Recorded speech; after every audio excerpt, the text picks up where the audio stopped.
Well, hi everyone. My name's Father Alex. I'm the vicar of St Matthew's in Burnley. I'm the host of the Godcast, and I'm delighted to say that joining me on the Godcast today is Martine Oborne. Now, Martine is the vicar of St Michael's, Elmwood Road, Chiswick. Is that right, Martine? Correct. Yes. Yes, good. And you've been the vicar there since 2012, I believe. Yes. So about 11 years. And you're also the chair of Watch, which could you just explain to people what that is, Martine? Yes. Watch Women and the Church.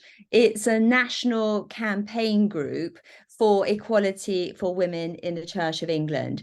And it's sort of there to really raise awareness about discrimination.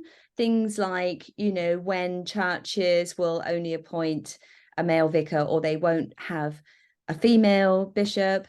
But also, 2/3 of the people who go to church in this country are women.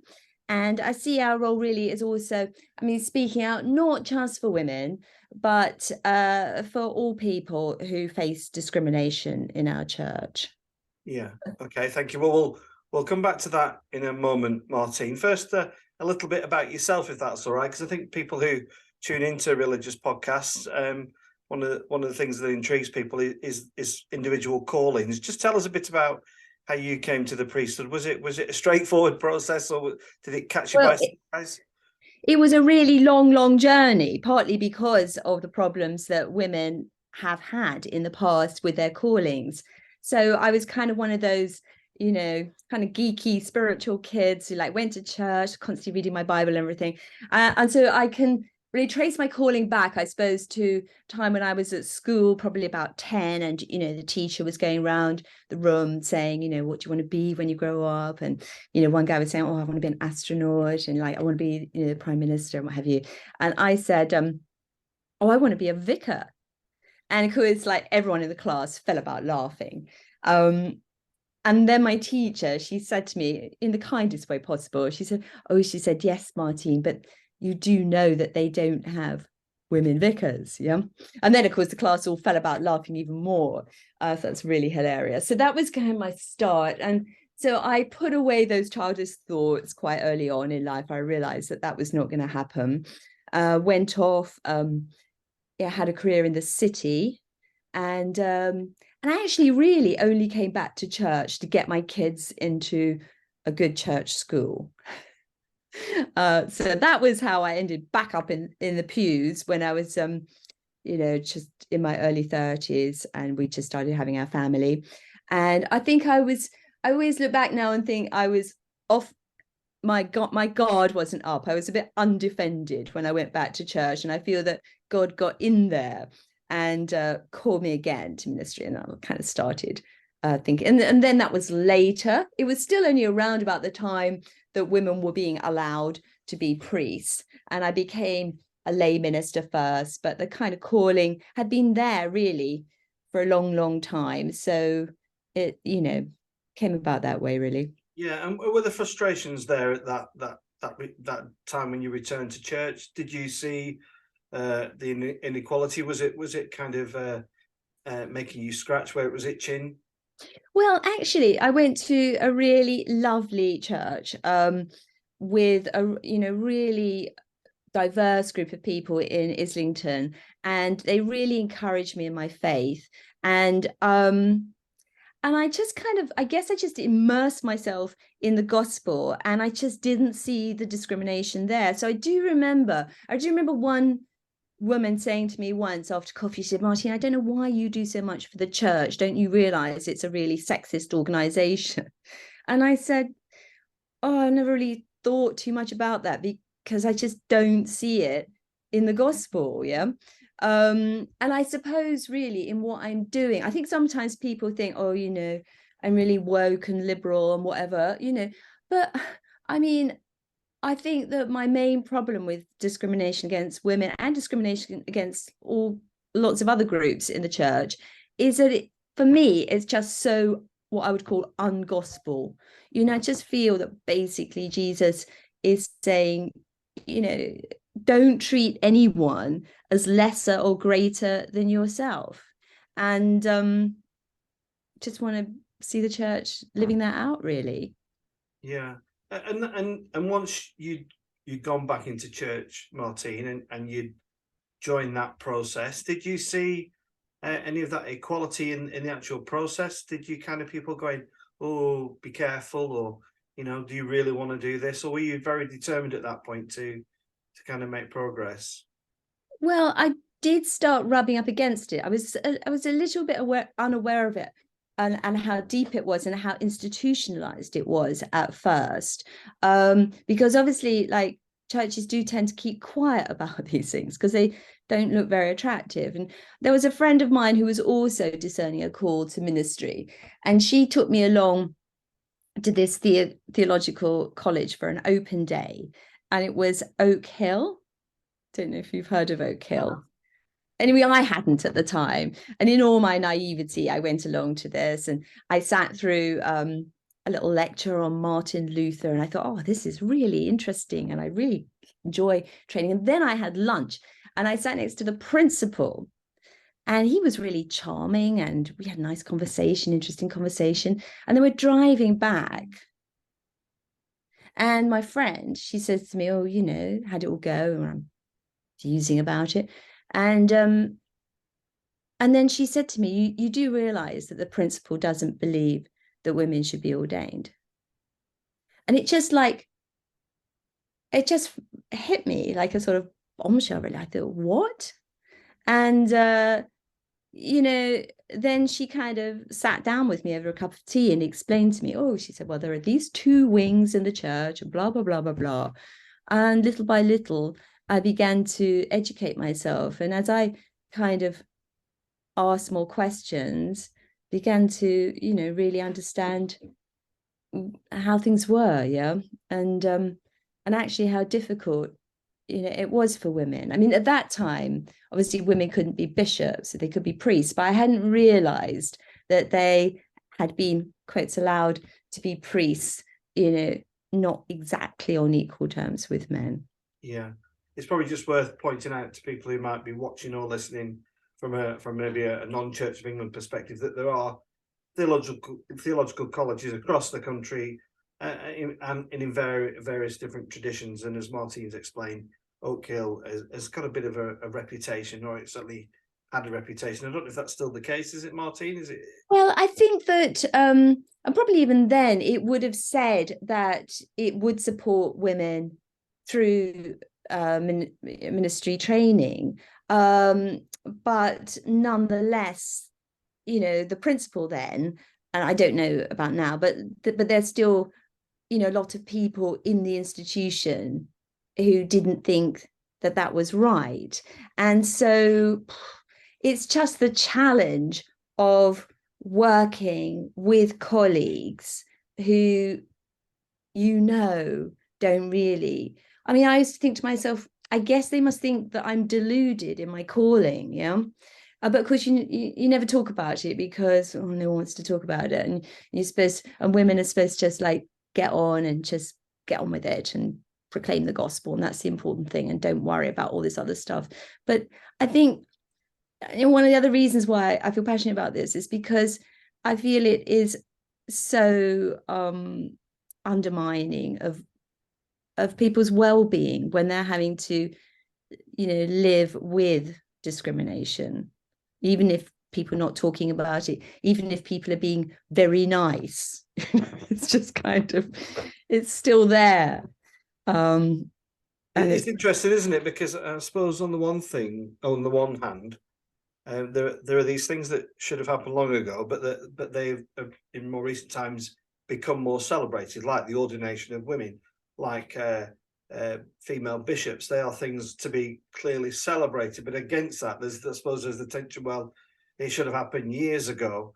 When can you remember the first time you actually became somewhat of an activist, Martine? You started speaking into it rather than maybe pondering it and reflecting on it as an individual.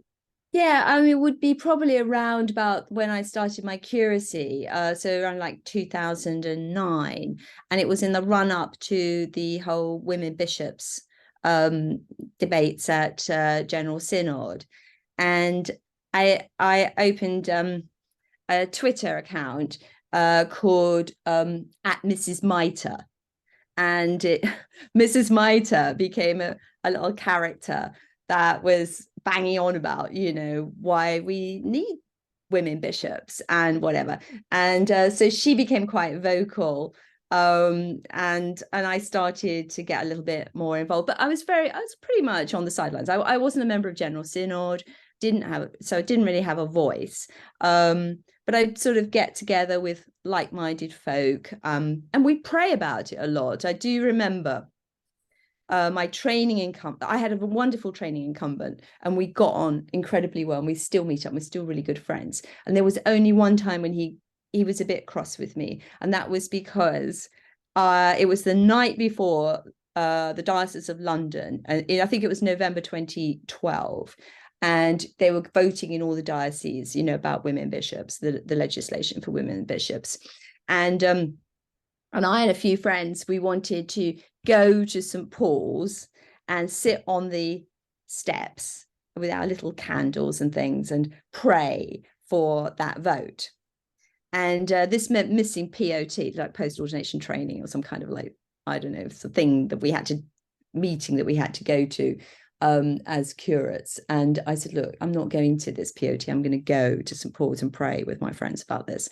And he didn't really quite get it, but he did later. But, at first he didn't really get it because it was just so important to me. It just felt so important. And, to have your diocese, and be working with colleagues who really didn't think that you had a genuine calling was really hard. And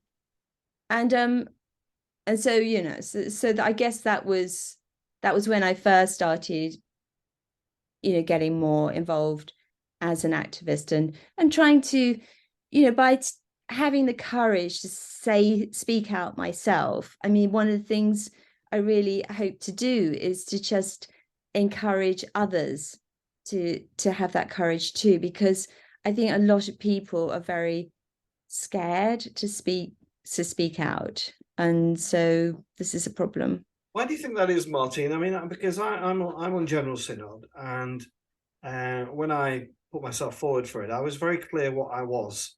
I wanted to remove any ambiguity about what I was and where my kind of lines in the sand were, and what I theologically accepted and didn't accept. But I absolutely agree with you. I think there is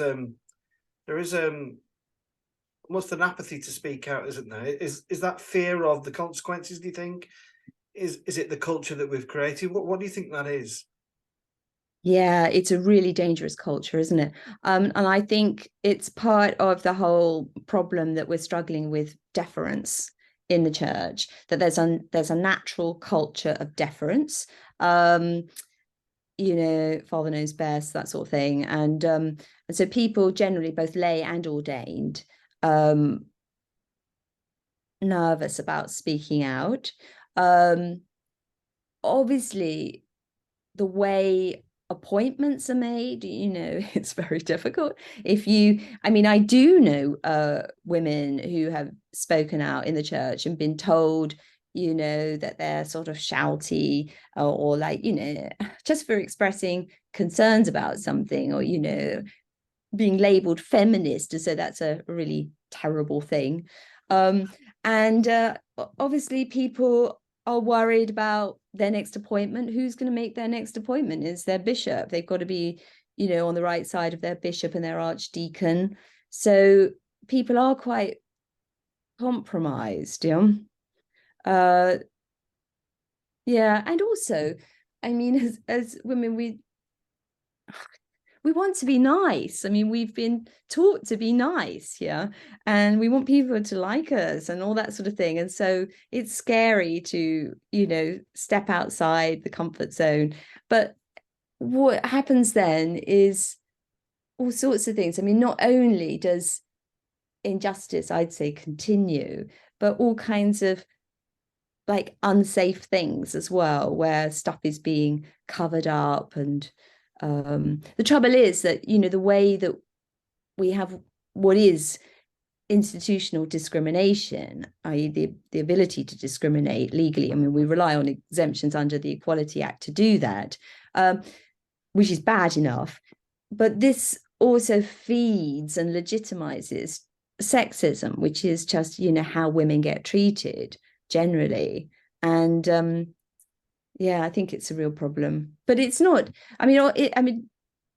it's not just women that are facing discrimination. And so I do realize that, there are many other people in many other ways who are also perhaps finding it hard to speak out too. Yeah, I think what you said there is important, because I don't think what you said is only applicable to women. I think that applies to men as well, and theological traditions as well. Something I want to ask you, Martine, is that this is a constant struggle for me, and maybe you can help me with a little bit more wisdom than I have. Is that, I think what you've said so far is really interesting, because when people often when ordinands go into their training, obviously that is a time of formation and a period of understanding, but not everybody are cradle Christians. I came to church later in life and stepped into this huge institution, and all the things that you've described I can really relate to. But what I do, what I've come to a position over a period of years is that the Anglican Church is one big umbrella, and I'd like to think I'm pretty inclusive. I try to be as inclusive as I possibly can be. So that leads me to a place where I feel that to be truly inclusive, I have to not only welcome those I support. I'm a liberal Catholic, but I have to make room for those who I may fundamentally disagree with and may have a different theology. And being in the Diocese of Blackburn, you will understand where I'm coming from. And I knew that going into ordination, and I know that post-ordination. So people may argue, well, it's a bit late to start saying it's not fair and there's an inequality. Just wondering what your thoughts are on what I've said there, Martine. Yeah, I think one of the things like you that I love about the Anglican Church, it is a broad church. I would totally agree with you there. The thing is, there have to be limits to what your theology is as a church.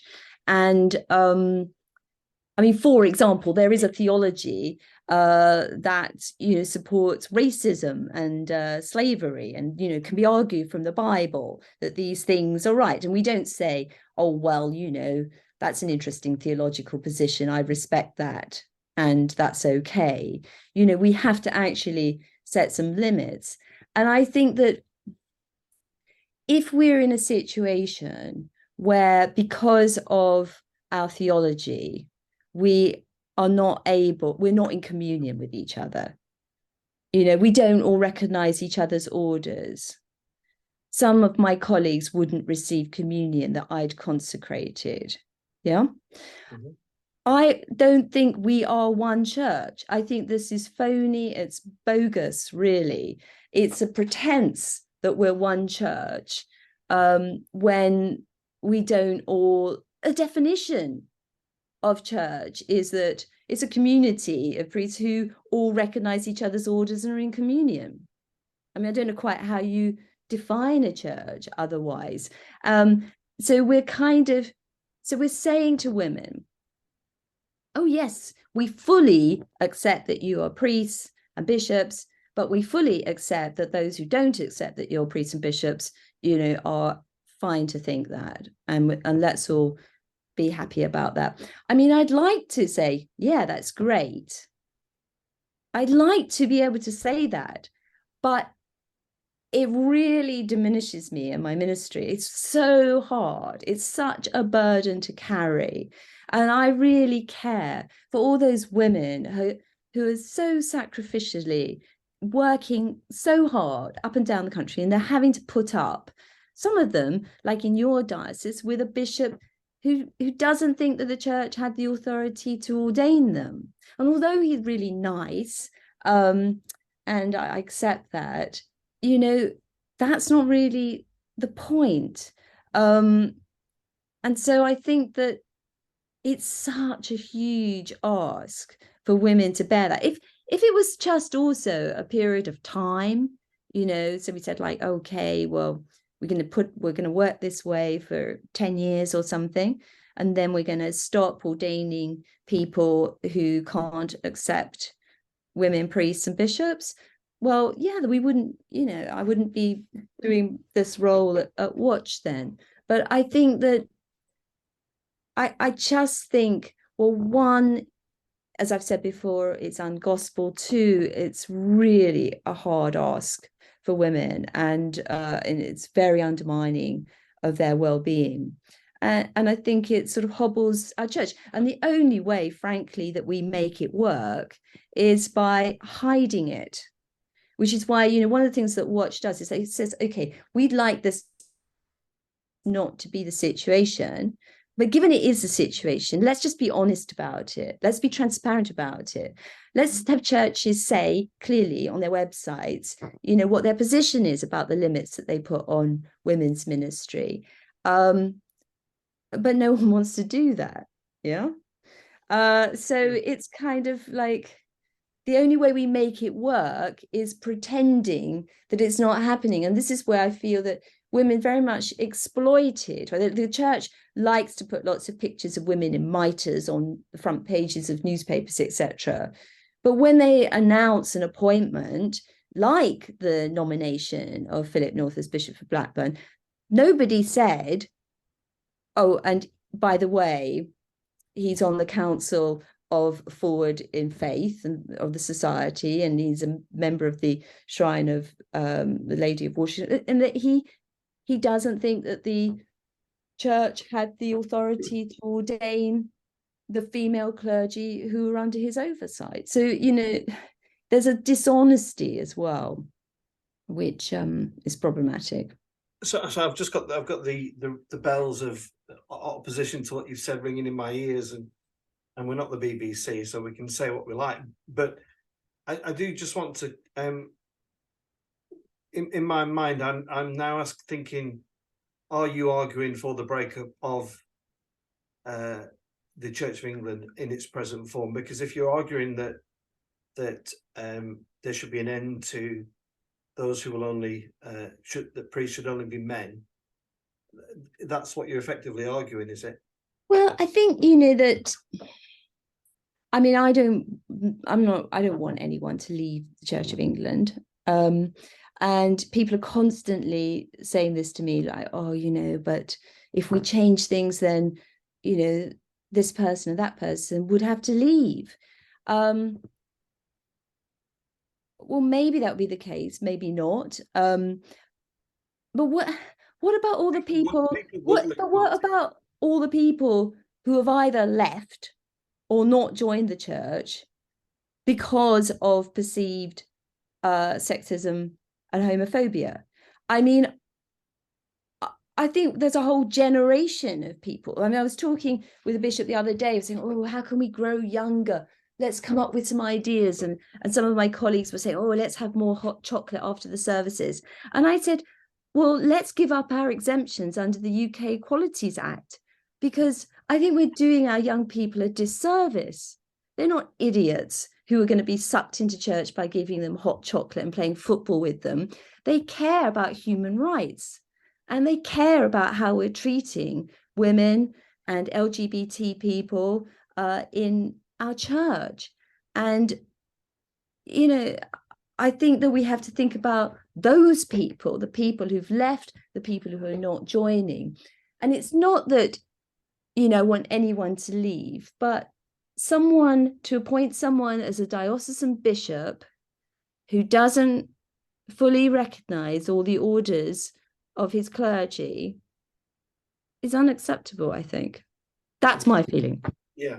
I'll come back to Bishop North in a second, but I don't want to really stray onto that, That's because fine. I'm happy, I want to talk about that, but I also want to talk about the point you've just said there about what about the people that have left and the people that aren't coming.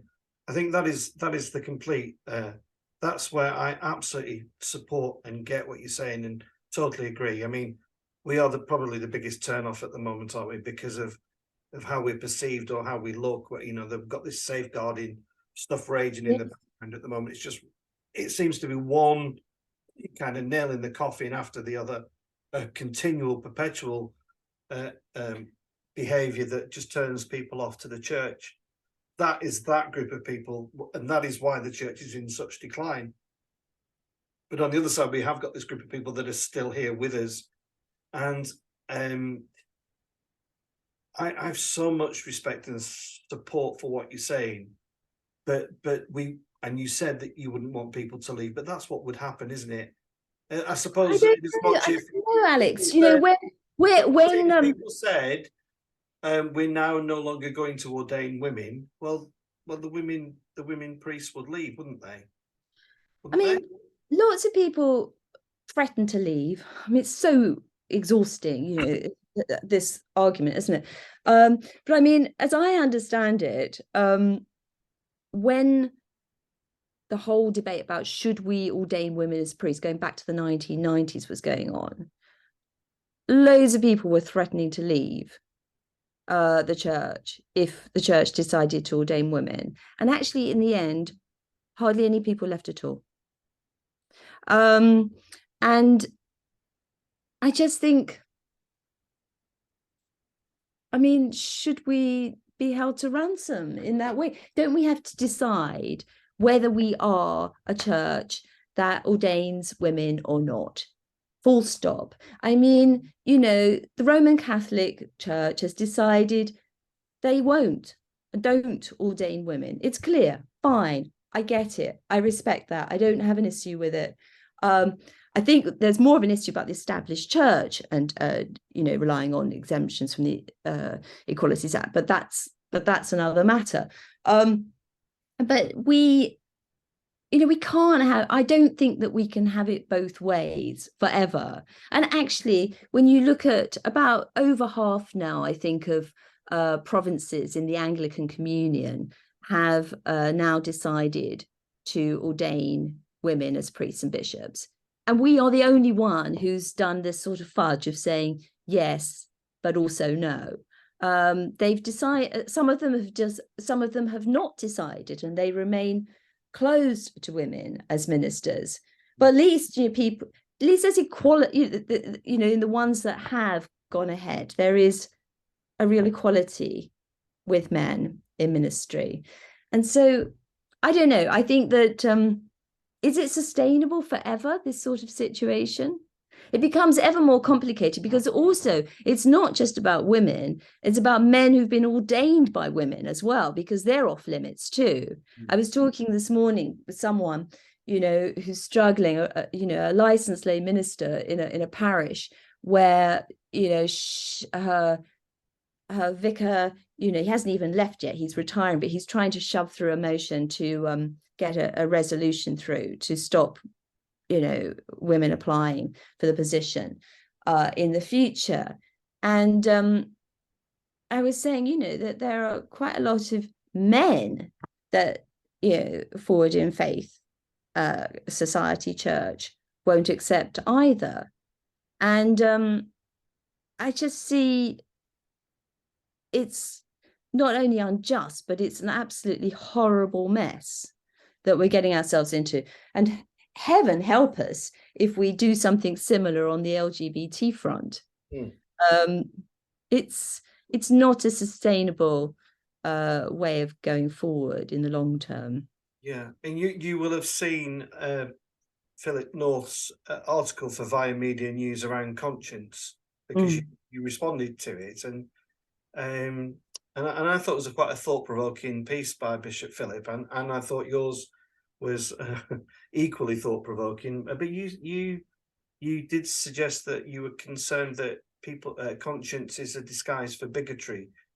Do you believe that to be true? I think it can be used in that way. I mean, you know, this whole thing about passing resolutions in parishes about where, you know, you're supposed to only pass a resolution to say you won't have a woman vicar if this is the theological conviction of the parish, and yet Forward in Faith puts out its guidance saying, oh, actually, you can do this for the sake of unity, because, everyone can accept a man, but, not everyone can accept a woman. So if there's just a tiny number of people who don't accept women, then you should pass this resolution for the sake of unity. Well, I mean, that's not what was intended. And so I think that language is being used to really disguise this bigotry. I mean, I had, I'm actually an area dean, and I was having a cup of coffee with a society priest the other day. And I said to him, so how is it that you can't accept that I'm a priest? And he said, oh, do we have to talk about that? Oh, I can't even remember the reasons now. I said, let me prompt you then. Anything about apostolic succession or Roman Catholic Church? I said, oh, he said, well, yes, he said, I guess those were the reasons, he said. But frankly, I just think men make better leaders. And just what, so really on paper, he has his theological reasons why he has his position, but he feels legitimized in the way that we have this structure to just casually say, do you know what, I think men do a better job. And so this is what I mean, that these phrases are being used, really to cover up quite a lot of prejudice. I want to talk about my diocese, because I'm part of it, and I've wrestled with some of the things you've talked about for a long time and continue to wrestle with them. But what I would say is that I've been a General Synod rep for about 18 months. I was part of the appointment process for Bishop Philip. I never received any objections from anybody, not from one single person, in my capacity as General Synod rep. And as I'm not intricately involved with the diocese, but from what I see, I do see a diocese of men, women, gay priests who support Philip, who are delighted that he's now our Bishop of Blackburn.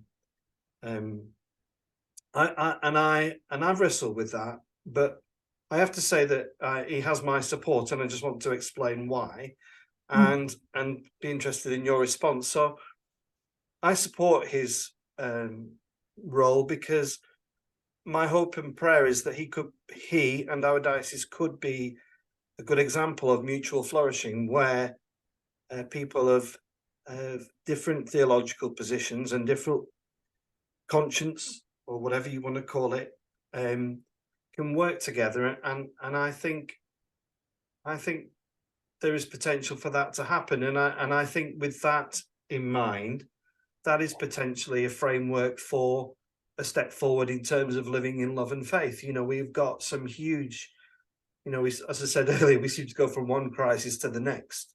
And we are, I was part of that debate in Synod, and it was deeply stressful and hurtful and upsetting for everybody. But if we are to survive, if we are to kind of rebuild and go again and do what I want to do, is, my mum went to see my mum yesterday, and she said to me, "God, these politicians, what do you think the answer is?" And I just said, Jesus. And I fundamentally believe that, that Jesus is the answer to that.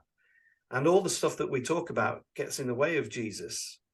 So I suppose there's two questions. I wonder what you think about what I've just said, but I also wonder what you think Jesus would make of all this, in this debate and argument about human sexuality and men versus women, or traditional theology against conservative, against charismatic. Okay, yeah, thanks, Alex. Well, I don't want to get dragged into talking too much about Blackburn, because I'm here in London, I'm not up there with you, and I respect the process that you've gone through, etc. I just may say a couple of things. I do think, well, I know that there are clergy with concerns about the appointment, and that they have been afraid to speak out. So I know that. And yeah, some of them have been put under pressure not to say anything. And some of them, yeah, well, anyway, probably best I say no more about that here. But there are definitely people who have concerns, who have not been felt able to express those concerns. So that's one thing. I think the other thing is that there are women who would not come take a post in Blackburn in these situations. I'm one of them. I couldn't have a bishop overseeing me who was happy for me to consecrate the bread and wine for my congregation, think it's good enough for them, but it wouldn't be good enough for him. I couldn't do that. I couldn't. And I think there are many women who, obviously there are women who are willing to work alongside that and make that work. But, I was having a conversation with a bishop in Chichester, and I wonder how much you looked at Chichester when you were thinking about the appointment of Philip North, because this person was saying to me, because I was asking what the latest stats were about, how percentages of stipendiary posts held by women, which are very low in Chichester and also very low in Blackburn, bottom of the league table there. This person was saying, we're working so hard, and Martin Warner, he's such a nice man, and we're really trying to attract women, and I said, well, I said, so are these figures going up? And she said, well, no, they're not. And I said, that is probably because people like myself and other women will not go and work in Chichester in that.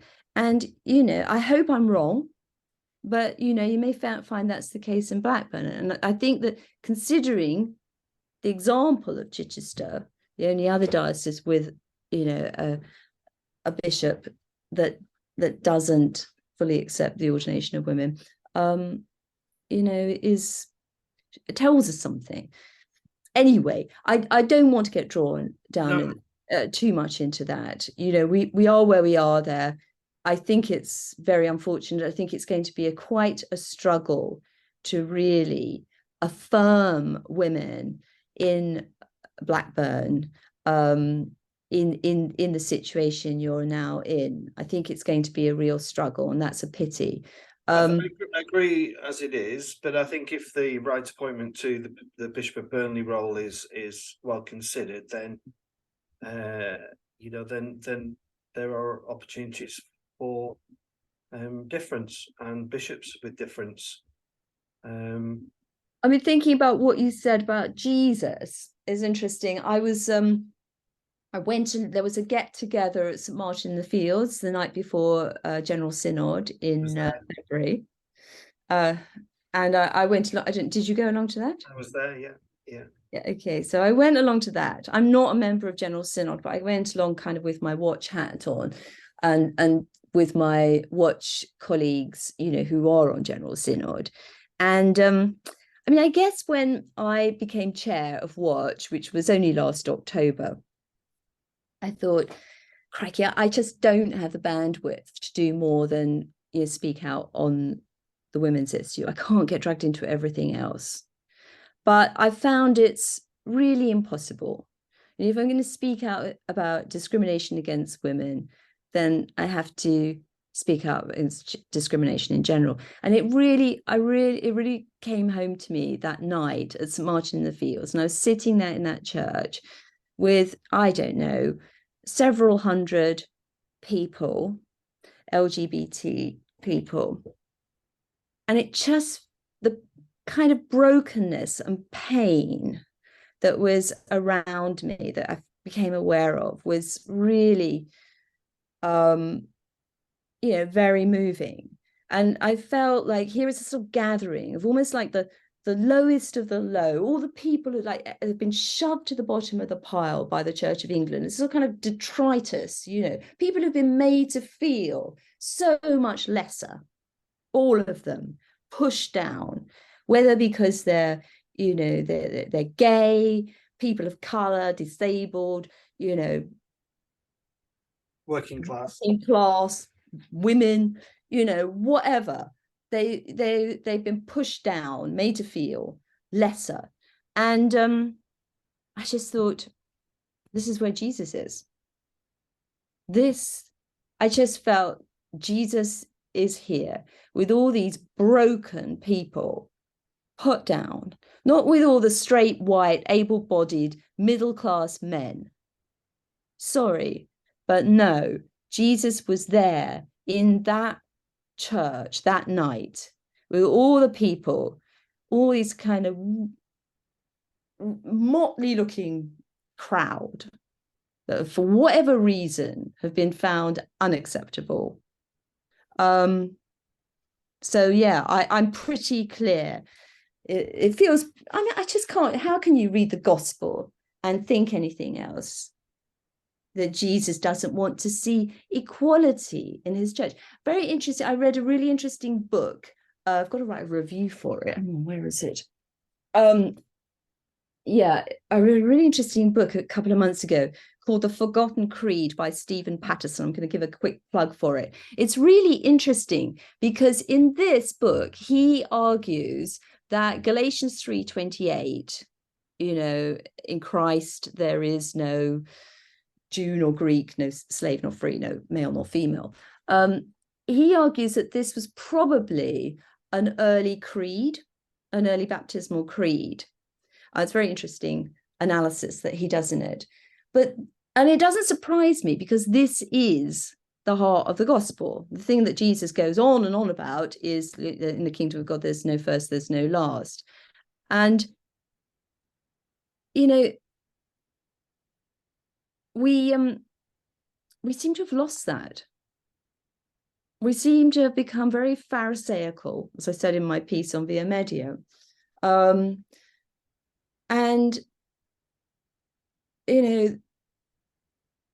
I think that if we really reflected the image of God, both male and female, in all its wonderful diversity, I think, that the church would be so attractive, an exciting place to be. And we're really hobbling ourselves by, just not living it out. Well, I think we can both agree on that, definitely. Martine, it's been really fascinating chatting to you, getting an insight about your own ministry and the things that matter to you. So thank you so much for coming on the Godcast. Thank you for those who've watched and listened, and you'll find more interviews like this and others by simply Googling the Godcast. But for now, Martine, thanks for joining us. Thank you. Really enjoyed it. Thanks so much, Alex.